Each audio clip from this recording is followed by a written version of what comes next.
창세기 1장 1절부터 2장 3절 만물의 창조자이신 하나님 세 번째 말씀의 은혜를 나누고자 합니다. 이스라엘 백성은 하나님 앞에 부름을 입은 백성입니다. 그런 그들에게 모세 율법을 기록해 주셨습니다. 그 기록을 통해서 하나님이 그들을 부르신 목표가 무엇인지, 하나님이 그들을 어떻게 지으셨는지를 가르쳤습니다. 이런 가르침을 받은 이스라엘은 하나님의 뜻에 봉사해야 합니다. 그 일을 하라고 하나님의 나라를 설립하면서 모세오경을 주셨던 것입니다. 모세오경 중 특별히 창세기는 이스라엘의 기원을 설명합니다. 창세기가 이스라엘의 기원을 설명하기 때문에 우리가 매우 흥미진진하게 생각하는 고대사, 창조의 이야기는 1장부터 11장까지만 있고 그 나머지는 이스라엘의 족장들의 역사로 채워져 있습니다. 이 창세기는 이스라엘 백성을 온 인류의 장사로 세우신 의미로 온 인류에게 주신 것입니다. 하지만 이스라엘 백성에게는 하나님의 장자로서 그들을 지으신 하나님의 뜻에 봉사하도록 주신 언약의 말씀입니다. 그런 책이기 때문에 창세기를 보고 창조가 어떻게 시작되었는지를 연구하는 것은 옳은 활용법이 아닙니다. 여호와 하나님은 홀로 창조주이십니다. 모든 만민은 여호와 앞에 복종을 해야 됩니다. 과거 구약 때는 이스라엘만이 우주의 중심이고 창조주 하나님을 모시는 백성이었습니다. 천하 만민은 이스라엘을 통해서 하나님을 배움으로 그를 경배하고 찬양해야 합니다. 이것이 이스라엘의 싸움입니다. 이스라엘의 전쟁입니다. 그러나 지금은 교회를 통해서 창조를 배우고 그를 경배해야 합니다. 예수님은 최고의 과학자로 오신 분이 아니라 구속자로 오셨습니다. 그는 죽으심과 부활을 통해서 옛 언약을 완성하시고 하늘 왕으로 즉위하셨습니다.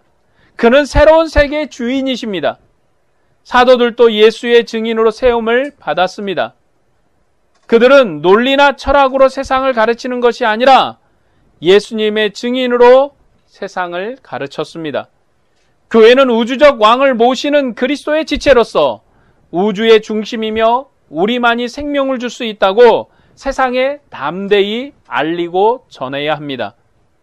우리는 이 창세기 1장 1절에서 과학과 싸우고 논쟁하는 것이 아니라 하나님의 영광을 찬양하고 그의 영광을 증거해야 됩니다. 하나님이 태초에 창조하셨다는 이 말씀을 가지고 우리가 세상과 다투는 자들이 아니라 우리는 세상을 정복하는 자로서 세상에 하나님의 말씀을 전하는 자들입니다. 그렇기 때문에 우리는 주님을 찬양하고 경배함으로 하나님 앞에 서야 됩니다. 이 말씀은 논쟁하라고 주신 말씀이 아니라 하나님을 경배하고 찬양하라고 우리에게 주신 말씀입니다. 우리는 세상과 우리를 비교해서 우리의 존재를 증명하는 것이 아니라 우리는 주님 앞에 우리가 어떻게 경배와 찬양하는 자로서 썼는지를 바르게 깨닫고 그 주님이 주신 사명을 따라 주님을 경배하는 것입니다. 창세기 1장 1절에서 3절 말씀입니다. 태초에 하나님이 천지를 창조하시니라. 땅이 혼돈하고 공허하며 흑암이 깊음 위에 있고 하나님의 영은 수면 위에 운행하시니라. 하나님이 이르시되 빛이 있으라 하시니 빛이 있었고. 보통 이런 이야기를 신화라고 합니다. 역사 이전의 이야기를 경험할 수 없어서 신화라고 하죠. 그러나 성경은 하나님이 모세를 통해서 기록하도록 했습니다. 그래서 형식이 신화구조라고 할지라도 신화라고 말할 수 없습니다. 만일 모세가 옛날부터 구전대 내려오던 이야기를 모아서 기록했다면 신화라고 말할 수 있습니다. 모세가 증언하기를 나는 옛부터 들었던 말을 내가 모아서 기록했다고 하면 그가 계시받은 것도 아니고 하나님으로부터 들은 것도 아니고 전해 내오던 설화 같은 것을 모아서 신화로 기록한 것이죠. 우리나라도 고대에 신화가 있는데 그 신화의 역사는 우리가 구전되어 내려오는 이야기입니다. 내가 누구로부터 들었다는 확실한 증인이 없는 이야기입니다. 우리들 민족 가운데 있는 이야기에 불과한 거죠. 그러나 이 성경은 창세기 말씀, 모세오경의 말씀은 하나님이 그로 지시하셔서 기록하게 하신 말씀입니다. 모세오경은 하나님께서 모세에게 지시하셔서 기록했기 때문에 그 형식이 신화 형식이라고 해서 신화라고 말할 수 없습니다. 이 창세기는 하나님께서 이스라엘 백성에게 주신 이야기입니다. 그들의 기원을 이야기하는 책입니다. 그런데 이 이야기가 이스라엘의 기원으로 끝나면 교회의 책이 되지 못합니다. 그것은 이스라엘의 기원에 대한 얘기고 오늘 그리스도인들의 기원이 될 수는 없다는 것입니다. 이스라엘 백성은 모세가 기록한 언약 문건을 가지고 이스라엘의 여호와가 큰 하나님이신지, 바벨론의 신이 큰지, 아니면 가나안의 바알이 더 큰지를 싸우는 고대 신들의 전쟁을 했습니다. 예수님께서 오셔서 이 역사를 완성하지 않으면 지금도 이스라엘과 이방이 싸우는 구조로 계속되었을 것입니다. 우리도 여호와가 큰지 아니면 이 땅의 우상들이 큰지 그 싸움을 계속했을 것입니다. 예수님께서는 부활하신 뒤 구약은 나에 대해서 증거한다고 말씀하십니다. 모세가 나에서 증거하고 천지는 없어지겠지만 내 말은 없어지지 않는다고 말씀하셨습니다. 그래서 창세기는 이스라엘만 가지고 있는 특별한 계시가 아니라 그리스도 안에서 완성된 역사입니다.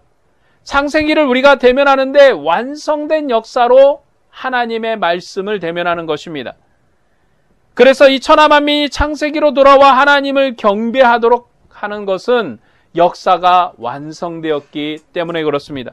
오늘 교회가 이 창세기를 읽으면서 주님을 찬양하고 하나님을 경배하는 것은 그리스도가 그의 죽으심과 부활로 하나님의 구속의 역사, 구원의 역사를 완성하셨기 때문입니다. 예수님께서는 부활하셨기 때문에 이 창세기가 이스라엘의 진리가 아니라 온 인류의 진리가 되게 하셨습니다. 태초에 하나님이 천지를 창조하시니라는 말씀이 바로 이제 우리의 신앙 고백입니다. 구약의 모든 역사는 이스라엘의 신앙 고백된 역사입니다.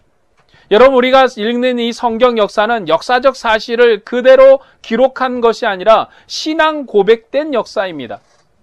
신앙 고백적 역사로 쓴 것입니다. 그런 의미로 우리가 구약 성경을 봐야 하는 것입니다. 이스라엘의 구원자가 천지 창조주이십니다. 이것은 고백된 역사입니다.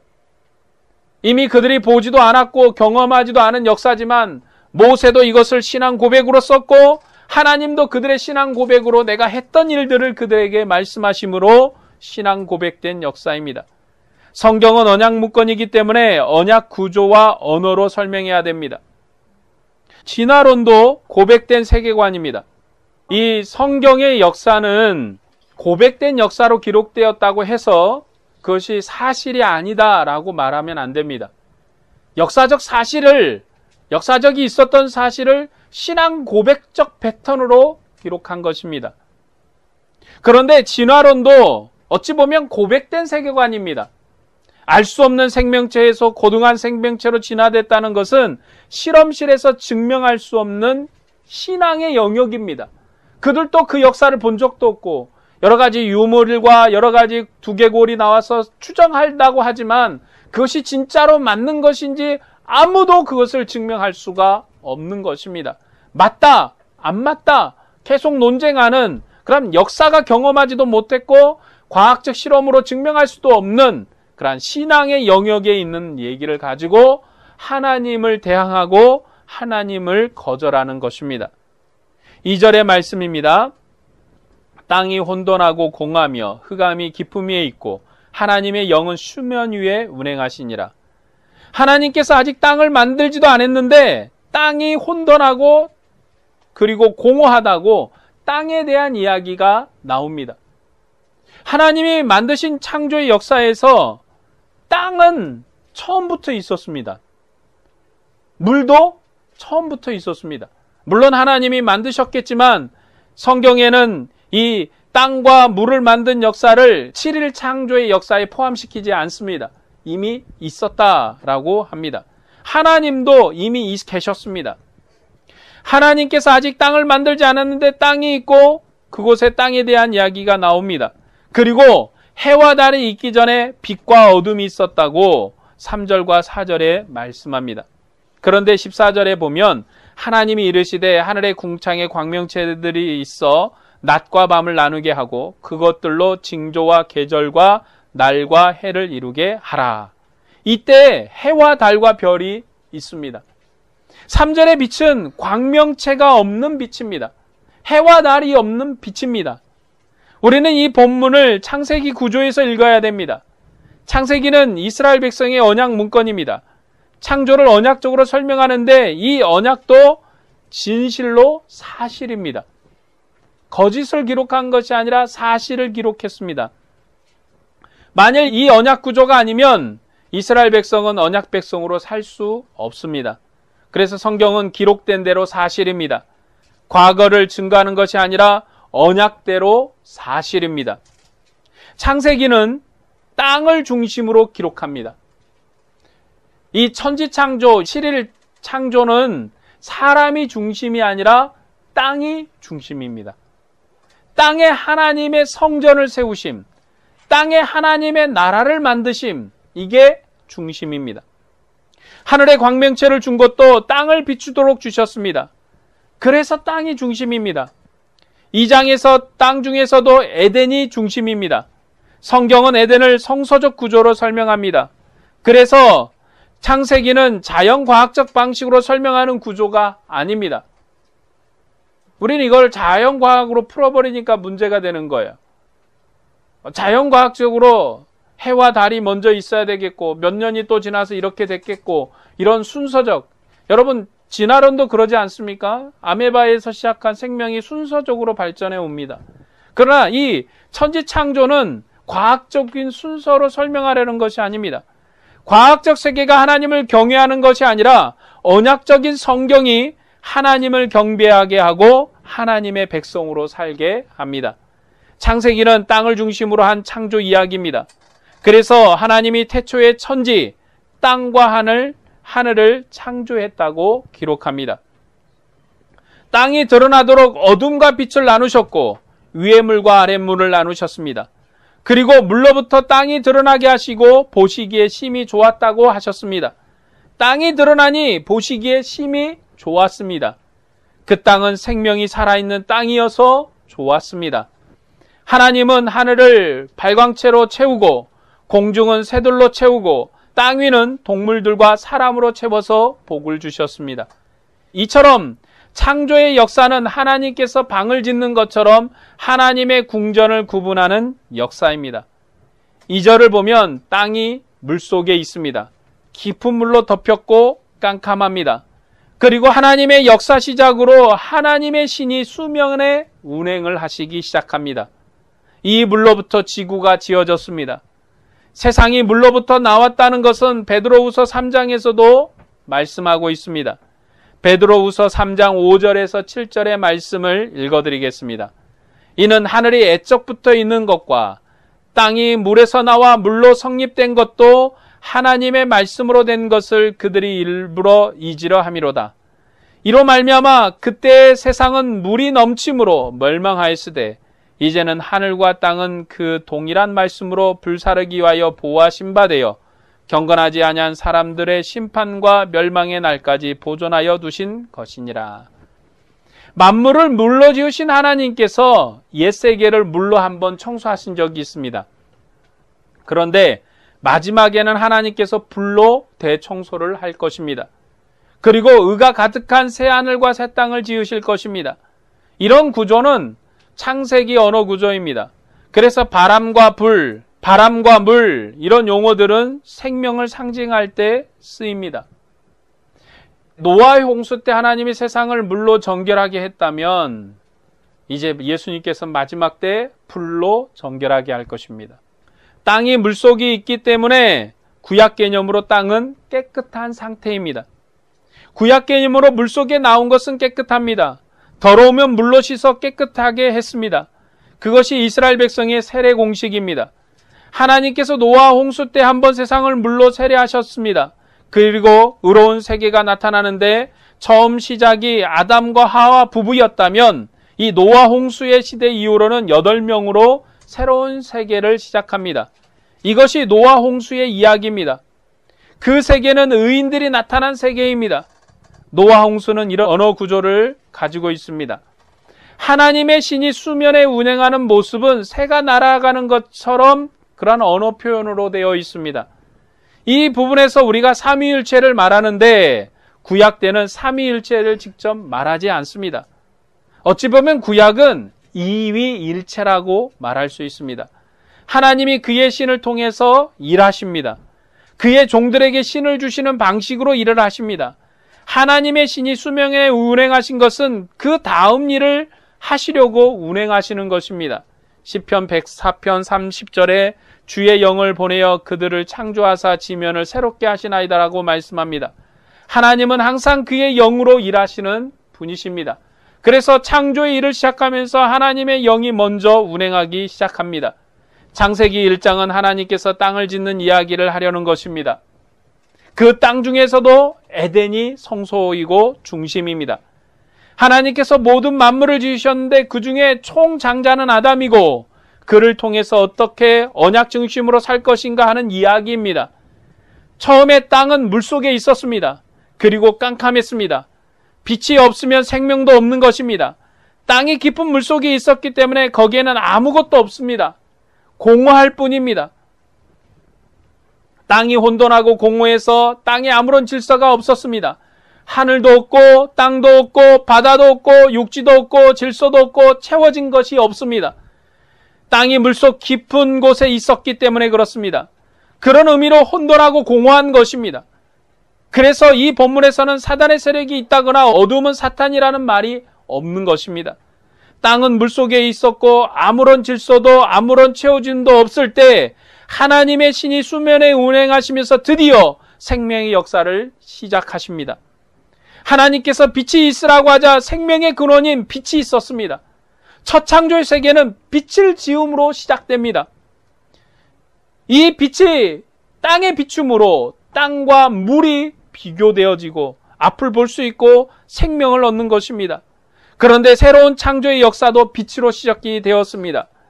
예수님께서 세상에 임하신 하나님의 아들이심을 증거하는 요한복음 1장에서 빛을 얘기하는데 7번 언급합니다.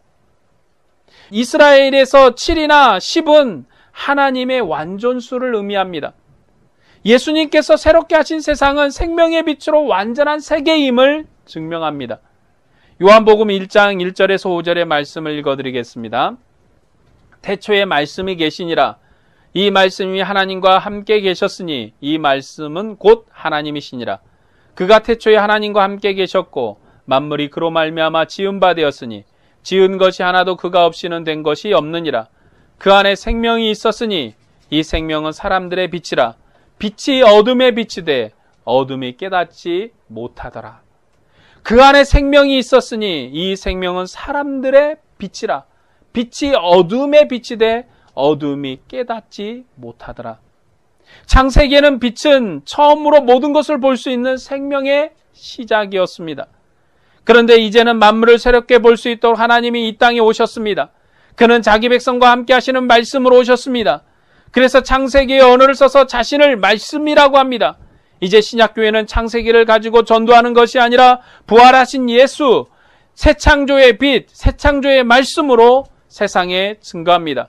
이 주님을 통해서 하나님의 영광을 보고 생명을 얻습니다. 오늘 말씀을 정리하고 적용하고자 합니다. 우리가 처음 창조인 창세기로 돌아가서 창조의 주님을 아는 것이 아니라 부활하신 예수님을 통해서 창세기를 알고 창조주를 아는 것입니다. 창세기가 계시의 말씀이지만 부활하신 주님으로 재해석하지 않으면 여전히 옛 신화와 전투하는 그러한 창세기입니다. 이스라엘은 세상을 정복해서 이스라엘의 신을 믿고 하나님의 창조를 믿으라고 권해야 되는 그러한 나라입니다. 그런데 오늘 우리는 그리스도 예수 안에서 창조의 주님을 전하는 것입니다.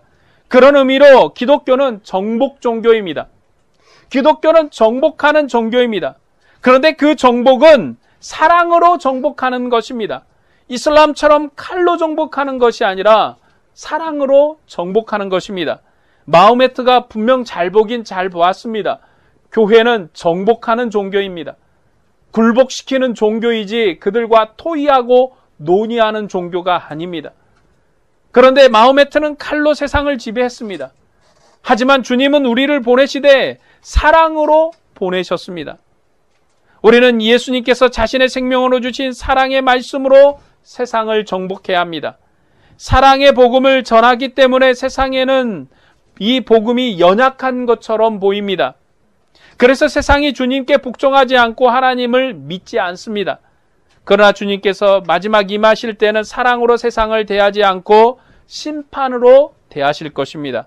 주님의 권세와 권능으로 심판하실 것입니다. 그러나 우리는 세상을 두려워하지 말고 담대히 주님의 복음으로 세상을 정복해야 합니다. 복음을 전함으로 정복하는 것이지 논리나 변증이 아닌 것입니다. 부활하신 예수님의 복음으로 만민을 정복해야 합니다. 이 시대는 이 창조의 기사로 만민을 정복하는 것이 아닙니다. 과거에는 이 창조의 기사로 만민을 정복해야 했습니다. 그러나 오늘 교회는 예수의 복음으로 세상을 정복해야 합니다. 그래서 교회는 창조과학자를 양성하는 곳이 아니라 복음의 신실한 아들의 종을 양성하는 것입니다. 여러분들은 그리스도의 종으로서 신실한 믿음의 사람이 되어야 됩니다. 우리가 비록 세상의 과학적인 지식이나 세상적 학문의 지식이 부족하다 할지라도 우리 안에 계신 성령으로 말미암아 세상을 정복하는 것입니다. 그들은 예수의 이름으로 성령의 권세로 정복당할 것입니다. 하나님께서는 땅을 창조하셨습니다. 땅이 혼돈하고 공허할 때 혼돈에는 질서를 주셨고 공허에는 체험을 주셨습니다. 그걸 다 채우고 복을 받으라고 복 주셨습니다. 이것이 창세기의 내용입니다. 하나님께서는 처음으로 빛을 지으셨습니다. 이 빛이 창조 세계에 처음 나타난 생명입니다. 그래서 생명은 빛이라고 말씀합니다. 그리고 하나님이 보시기에 좋았습니다. 저녁이 되고 아침이 되니 첫째 날이었습니다. 빛을 낮이라 또는 어둠을 밤이라고 하셨습니다. 이스라엘의 하루는 빛과 어둠이 나누어진 하루인 것입니다. 이스라엘 백성이 광야에서 하나님과 언약을 체결할 때 7일 구조로 언약을 체결했습니다. 시내산에 이르기 전에 7일 안식일을 이미 허락하셨습니다. 엿새 동안 일하고 7일에 쉬라고 하셨습니다. 하나님을 예배하고 함께 기뻐하도록 하셨습니다. 하나님과 기뻐하고 모든 수고에서 해방되는 기쁨의 날로 쉬게 하셨습니다. 그들은 하나님과 함께 일하고 그 수고가 끝나는 그 날을 바라보며 일했습니다. 이 하나님께서 7일의 창조를 완성하신 것처럼 그들의 수고의 역사가 마무리되도록 하셨습니다. 그것이 이스라엘 백성이 사는 생명입니다. 아침에 자고 일어나 하나님의 일꾼으로 수고하는 그러한 생명으로 사는 것이 이스라엘입니다. 신명기는 창세기의 구조를 설명하지 않고 내가 너희를 애굽에서 건져서 냈으니 내 종들에게도 쉼을 주라는 안식을 주셨습니다. 하나님께서 가나안 땅을 이스라엘의 유업으로 주셨고 그 가나안 땅을 유업으로 주셨기 때문에 내가 준 땅에서 편안히 살라고 주신 안식일이 신명기 안식일입니다. 그래서 신명기는 7일의 모든 종이 하나님의 평화에 참여하는 것입니다.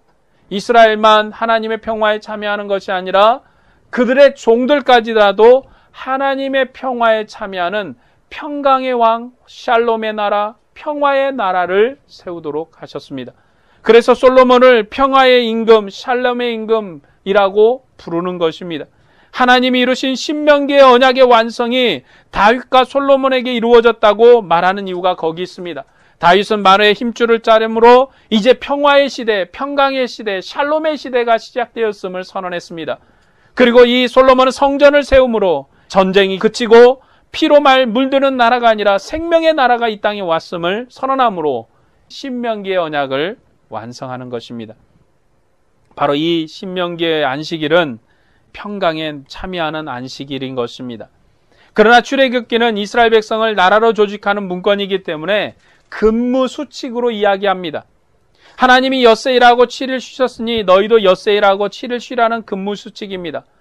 그렇다고 여러분 이것을 가지고 요즘 주 5일 근무하는데 6일을 일하고 7일 쉬라는 것만이 만고불변한 법칙이 아닙니다. 여러분 오늘 이 시대는 안식이 완성된 시대입니다. 그래서 모든 날이 안식이고 모든 시간이 주님과 함께하는 시간입니다. 우리는 매 순간 주님과 동행하는 완성된 안식 가운데 있습니다. 우리는 제7일의 안식일을 기다리는 자들이 아닙니다.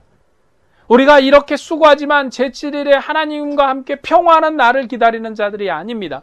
우리는 이미 이 평화 안에 있고 주님의 샬롬 안에, 주님의 은혜 안에 있는 자들입니다. 우리는 안에 이미 은혜가 임했고 평강이 임했습니다. 안식의 완성의 시대가 임했습니다. 우리가 주님을 매 시간 매 순간 대하는 은혜의 시간으로 살고 있는 것입니다. 그렇기 때문에 우리는 주 5일 근무 잘 하시기 바랍니다.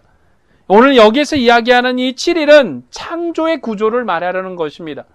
출애굽기의 이 7일은 이미 완성되지 않은 이전 역사 가운데 하나님이 주신 은혜의 날 하루인 것입니다. 안식의 하루의 날입니다. 그래서 그날을 기대하는 것입니다. 하나님께서 만물의 질서를 주셨고 그 질서에 체험을 주셨습니다. 그 하나님께서 지금도 세계를 인도하십니다. 지금도 하늘에 해와 달과 별을 두셔서 주야로 세상에 빛을 주시고 생명을 주십니다. 이 빛이 어떻게 도는가에 따라서 세상에 절기가 생기고 하나님 앞에 생명을 얻습니다. 이스라엘 백성은 이 절기에 하나님의 돌보심을 깨닫는 것입니다. 아담은 이스라엘의 머리였습니다. 하지만 오늘 교회의 머리는 예수 그리스도이십니다.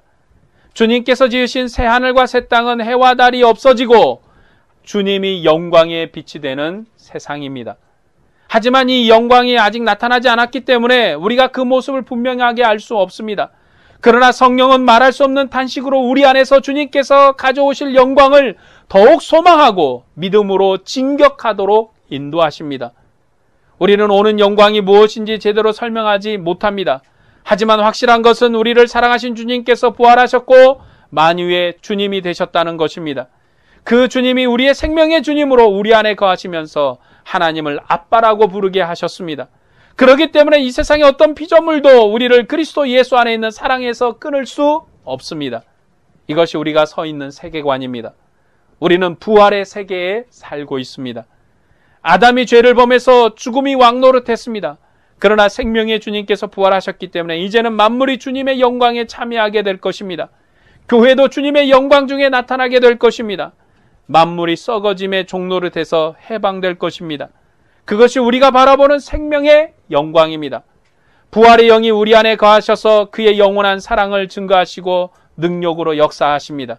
성령의 사랑을 증거하는 것이 우리가 세상의 하나님을 증거하는 것입니다. 예수를 죽은 자 가운데서 살리신 분, 이 하나님이 예수의 하나님이신데 그분이 우리의 아버지가 되셨습니다. 그분이 천지의 창조주신데 만물을 새롭게 하실 것입니다. 그러니 결단코 우리는 낙심하지 말아야 합니다. 세상이 다 주님을 거역할지라도 결단코 낙심하지 말고 부활하신 주님의 통치를 받아야 합니다. 오직 그를 믿고 그를 증거함으로 만민이 주님께 복종하도록 전투해야 합니다. 주님께서 오셔서 그 나라를 완성하실 때 상급을 주실 것입니다. 교회는 새로운 피조물입니다. 옛 이스라엘은 창조 질서 가운데 여호와 그분이 홀로 하나님이라고 전투했습니다. 오늘 우리는 부활하신 분이 창조의 주님이시요 우리의 생명이라고 전투해야 합니다. 우리는 믿음의 경주를 다 해야 됩니다. 우리가 세상에 예수의 부활을 가르쳐야 합니다. 우리는 새로운 피조물입니다. 하나님께서 아담을 지으셨을 때 생명의 기운을 아담의 교회에 호흡하셔서 그로 산 사람이 되도록 하셨습니다. 그런 의미로 아담은 땅에서 하나님의 형상이었습니다. 하지만 이제는 죽은 자 가운데서 부활하신 주님께서 숨을 내쉬면서 성령을 받으라고 말씀하셨습니다. 이 성령을 받은 자가 이 땅에서 하나님의 형상입니다. 여러분이 하나님의 형상입니다. 여러분이 세상을 통치하는 자들입니다. 그리고 아버지께서 아들을 보내신 것처럼 세상에 그의 제자들을 보내셨습니다. 부활하신 주님께서 생명의 성령을 제자들에게 부어서 보내셨습니다. 아버지께서 구약 때 여호와의 신을 주시고 보내셨던 것처럼 부활하신 아들이 그의 영을 우리에게 호흡하셔서 세상에 우리를 보내셨습니다. 아들의 영으로 호흡된 우리는 아들과 한 몸 한 영으로 사는 생명의 하나님의 형상입니다. 또한 주님의 영광과 지체로 만국을 경영할 자입니다. 교회는 땅에 있는 세상뿐만 아니라 보이지 않는 천사들의 세계까지 경영하는 교회입니다. 이 권세 가운데 우리가 세상을 정복해야 됩니다. 부활의 복음으로 세상을 정복해야 합니다. 이스라엘이 천지 창조주인 여호와로 세상과 전쟁한 것처럼 우리는 예수의 이름으로 세상과 전쟁을 해야 합니다. 여러분이 복음으로 세상을 정복하시기를 바랍니다. 이 전쟁은 승리한 전쟁이 될 것입니다. 우리가 믿음으로 깨어 주님의 영광을 찬양하는 십자가 군병이 되시기를 주님의 이름으로 축복합니다. 기도하겠습니다.